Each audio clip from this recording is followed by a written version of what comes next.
Western culture follow करते करते हम सब एक ऐसे मोड़ पे आके खड़े हो चुके हैं जहाँ कुछ लोग भगवान के होने और ना होने पे ही सवाल उठाने लगे हैं, और ये वीडियो उन लोगों को जरूर देखना चाहिए। हिंदू मान्यताओं में 4 धाम होते हैं जो भारत के हर एक कोने में बने हैं, और इन धामों में से एक ऐसा धाम है जहाँ के चमत्कार देख के तो साइंस भी उसे नमस्कार करता है। भारत सहित दुनिया के कई बड़े देशों के साइंटिस्ट भी यहाँ के रहस्यों की गुत्थी नहीं सुलझा पाए।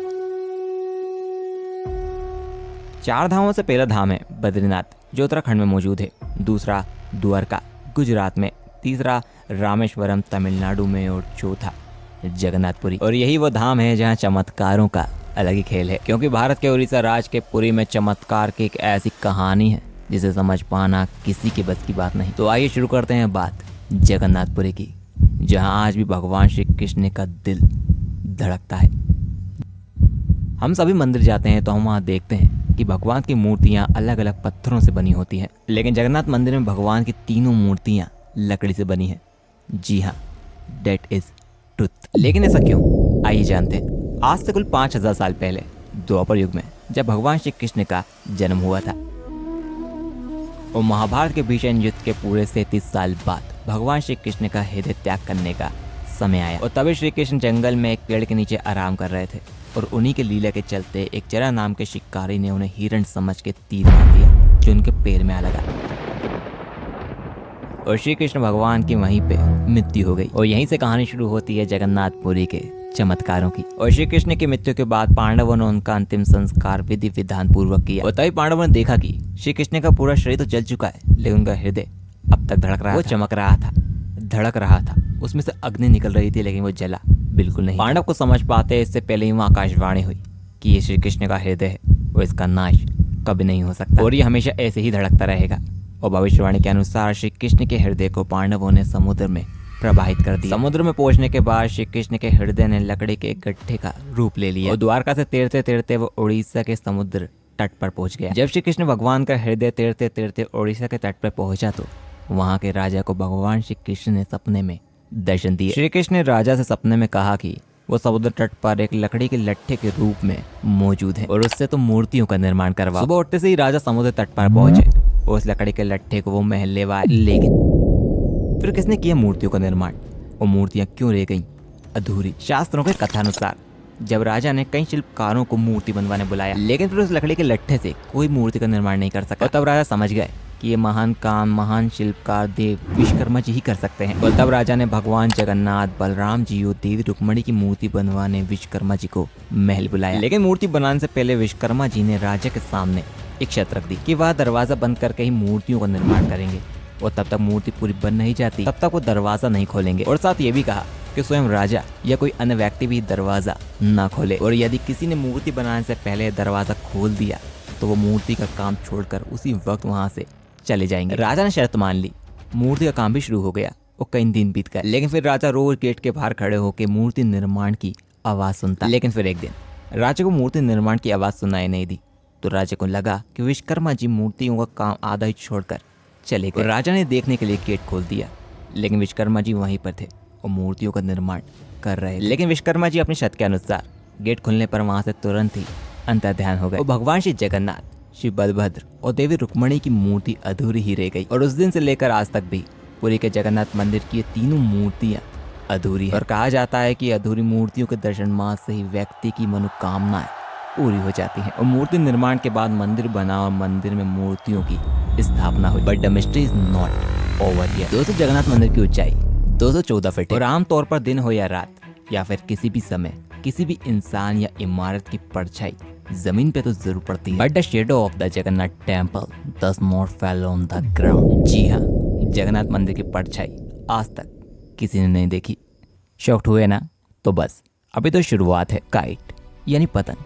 आपने अपनी लाइफ में पतंग उड़ाई या देखी तो जरूर होगी। चलिए, अगर आपने पतंग नहीं देखी तो आपने मंदिर के ऊपर लगे झंडे यानी फ्लैग तो जरूर देखे होंगे, जो हमेशा हवा की दिशा में ही लहराते हैं। लेकिन जगन्नाथ मंदिर के शिखर पे लगी ध्वजा हमेशा हवा के विपरीत दिशा में ही लहराती है। अब कुछ लोग बोलेंगे कि हाउ इज पॉसिबल, तो भाई जगन्नाथ मंदिर में इम्पॉसिबल भी पॉसिबल। दोस्तों, जगन्नाथ मंदिर समुद्र के किनारे बना है, ये तो हम सभी जानते हैं, और समुद्र की लहरों की आवाजों से भी हम सभी वाकिफ हैं कि समुद्र से आती लहरों की आवाज कितनी तेज होती है। लेकिन क्या आपको पता है, समुद्र पास में होने के बावजूद भी मंदिर में एक कदम रखते से ही ये सारी आवाजें गायब हो जाती हैं। दोस्तों, इसका रहस्य जानने के लिए देश विदेश के कई बड़े साइंटिस्टों ने इस पे रिसर्च की, लेकिन किसी के हाथों भी कुछ नहीं लगा। लेकिन दोस्तों, इसके पीछे की एक कथा मिलती है जो भगवान हनुमान से जुड़ी है।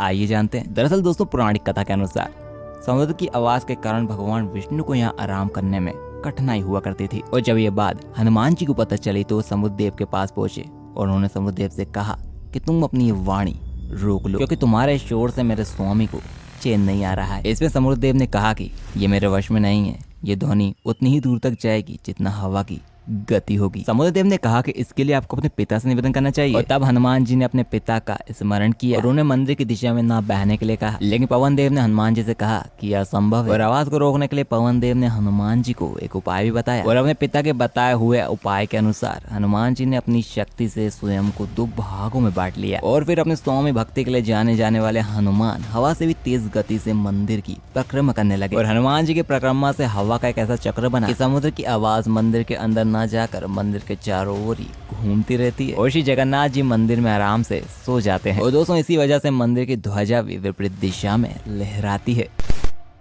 आपने नो फ्लाइंग जोन का नाम सुना है, जिसमें कुछ बिल्डिंग, आर्किटेक्चर और कुछ ऐसी जगहें होती हैं जो नो फ्लाइंग जोन के अंदर आती हैं, जिसके ऊपर से एरोप्लेन, ड्रोन उड़ाने की अनुमति नहीं होती। लेकिन पक्षियों को तो हम ना समझा सकते हैं और ना रोक सकते हैं, है ना? क्योंकि आपने कई बड़ी बिल्डिंगों, मंदिरों के ऊपर पक्षियों को उड़ते हुए और आराम करते हुए तो देखा ही होगा, लेकिन जगन्नाथ मंदिर के ऊपर आप ये दृश्य नहीं देख पाएंगे, क्योंकि जगन्नाथ मंदिर में कुछ ऐसा है जो पक्षियों को तो पता है लेकिन हमें नहीं। तो आप जब भी जगन्नाथ मंदिर जाएं तो इस चीज को जरूर नोटिस करें। Jagannathpuri temple big mystery is begin.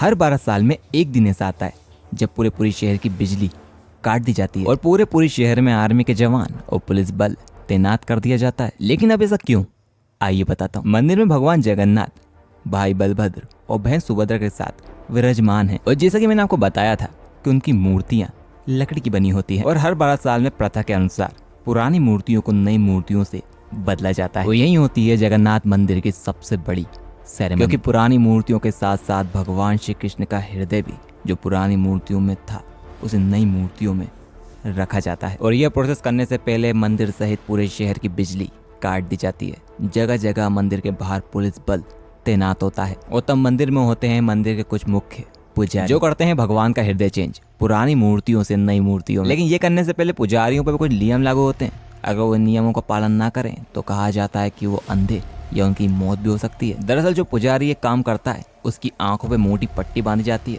और मोटे मोटे ग्लव्स हाथों में पहनाए जाते हैं, और तब भगवान का हृदय पुरानी मूर्तियों से नई मूर्तियों में शिफ्ट किया जाता है। दोस्तों, जो इतिहास में ये सेरेमनी कर चुके हैं वो पंडित बताते हैं कि उन्होंने इसे देखा तो कभी नहीं, जिसे हम ब्रह्म प्रदाद भी बोलते हैं, लेकिन इसे हाथों में पकड़ के महसूस किया है। वो आगे बताते हैं कि तब उन्हें ऐसा लगता है कि उन्होंने हाथ में एक जिंदा खरगोश पकड़ लिया, और ये प्रथा हजारों सालों से चली आ रही है। दोस्तों, जगन्नाथ मंदिर में गैर हिंदू और विदेशियों को जाने की इजाजत नहीं है। यहाँ तक कि जब 1984 में देश की तत्कालीन प्रधानमंत्री इंदिरा गांधी जगन्नाथ मंदिर के दर्शन करने गई थी, तब उन्हें भी ये कह के रोक दिया गया था कि उन्होंने एक गैर हिंदू से शादी की है, और तब उन्होंने मंदिर के बाहर से ही दर्शन किए थे। और यही नहीं, थाईलैंड की राजकुमारी जब वो 2005 में उड़ीसा की अपनी पहली यात्रा पे थी, तब उन्हें भी मंदिर के बाहर से दर्शन कराए गए थे, क्योंकि विदेशियों के मंदिर में आने की अनुमति नहीं। साल 2006 में 1,78,00,000 रुपए का चढ़ावा एक विदेशी महिला ने चढ़ाया, लेकिन जगन्नाथ मंदिर में एंट्री उन्हें भी नहीं मिली क्योंकि वह एक गैर हिंदू थी।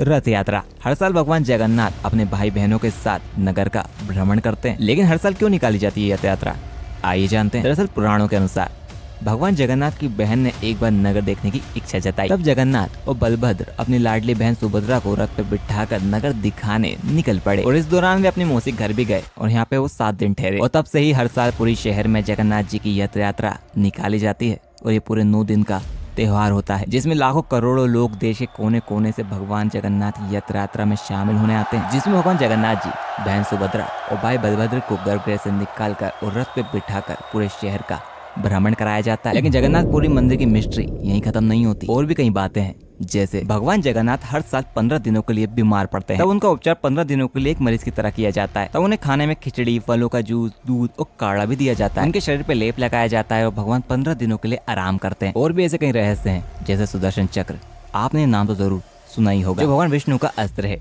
और अगर आप जगन्नाथ मंदिर के शिखर पे देखेंगे तो आपको वहाँ भी एक सुदर्शन चक्र देखने को मिलेगा। और इस सुदर्शन चक्र के पीछे भी एक रहस्य जुड़ा हुआ है। दरअसल जगन्नाथ मंदिर के शिखर पे लगा ये सुदर्शन चक्र को आप जिस भी पीछे से खड़े होकर देखेंगे वो आपको सीधा ही नजर आएगा। जी हाँ दोस्तों, ऐसे कहीं और भी चमत्कार हैं, लेकिन वीडियो लंबी होती जाएगी, लेकिन यहाँ के चमत्कार खत्म नहीं होंगे। दोस्तों आई होप आपको ये वीडियो पसंद आई होगी और उन्हें भी जो एक कंफ्यूजन में और जो बोलते हैं कि भगवान होते हैं कि नहीं होते, तो ये वीडियो देख के उन्हें भी इसका जवाब मिल गया हो। तो आज के इस एपिसोड में इतना ही। आप देख रहे थे टॉप फैक्ट एंड स्टोरीज। आपको मिलते हैं जल्दी ही नेक्स्ट एपिसोड में। तब तक के लिए जय हिंद, जय भारत, जय जगन्नाथ।